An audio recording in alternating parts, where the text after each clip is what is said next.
সব বুঝি, কিন্তু করেই উল্টো। কি হলো এটা? আরে করেই উল্টোটা, এটাই বোঝাচ্ছে। কিচ্ছু বোঝাতে হবে না। নমস্কার, আজকে আমাদের এই সুন্দর অনুষ্ঠানে আমাদের সামনের প্রত্যেকটা ডক্টর স্যার এবং সিনিয়র স্যারদেরকে নমস্কার এবং নতুন ডাক্তারবাবুদের অভিনন্দন। এই দাঁড়া দাঁড়া। কি হলো? আরে না, এখানে এত ডাক্তারবাবু এসেছে। তো কি হয়েছে? আমি তো ভাবলাম এই হসপিটালের ওপিডিতে চলে এসেছে। ওপিডি এখানে কোথায়? আরে এই তো সব ডাক্তারবাবুরা রয়েছে তো, আমি কিন্তু সুস্থ আছি। হ্যাঁ, তুই সুস্থ আছিস? ওকে ইঞ্জেকশন দিয়ে দেবে না তো? না না, ইঞ্জেকশন দেব না, তুই শান্ত হয়ে বস। এখানে যেসব ডাক্তারবাবুরা রয়েছে হ্যাঁ। রয়েছে তারা কিন্তু খুব ভালো করে পড়াশোনা করে অনেক পরিশ্রম করে তারপর এখানে এসেছে, জানিস তো? ও, অনেক পরিশ্রম করলে ডাক্তার হয়ে যায়? হ্যাঁ, অনেক পরিশ্রম করতে হয়, শুধু পরিশ্রম নয়, ধৈর্য লাগে।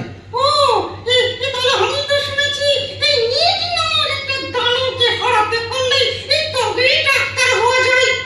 হ্যাঁ, তা ঠিক শুনেছিস। তো ওটা তো খুব জটিল পরীক্ষা, জানিস তো? এই খুব কঠিন। হ্যাঁ, খুব কঠিন। আরে আমি তো শুনেছি আগেকার সময়ে এই ভগবানই ছিল পরীক্ষার ভরসা, এখন তো দেখছি এই নিটই ভরসা। হ্যাঁ, নেটি ভরসা, তবেই তো এখানে এসেছে অনেক পরিশ্রম করে, তবে এই ডাক্তার হওয়া যায়। আচ্ছা, আমি যদি ডাক্তার হই কি করতে হবে? কেন? তাছাড়া তো ডাক্তার হবার মতো তোর মাথায় এলো কি করে? আরে আমাকে যেই দেখে না সেই বলে তুমি ডাক্তার দেখাও, তুমি ডাক্তার দেখাও। তাহলে আমি ভেবেছি আমি নিজেই ডাক্তার হয়ে যাব। বাবা, তোর বুদ্ধি আছে তো দেখছি। আচ্ছা, তুমি পড়াশোনা করো তো? হ্যাঁ, পড়াশোনা করি তো। আচ্ছা, কিসে পড়ো সবাইকে বলে দাও। আমি কি হলো? বলো সবাইকে। আরে কারণ একটা ভাবতে দাও, কোন ক্লাসে পড়ি সেটা তো বলতে হবে নাকি? বলে দাও কোন ক্লাসে পড়ো। আমি টিফিন ক্লাসে পড়ি। Tiffin class? এটা আবার কোনো ক্লাস আছে নাকি? আরে আছে তো, এই টিফিন না করলে এই এবিসিডি ও বলবো কি করে?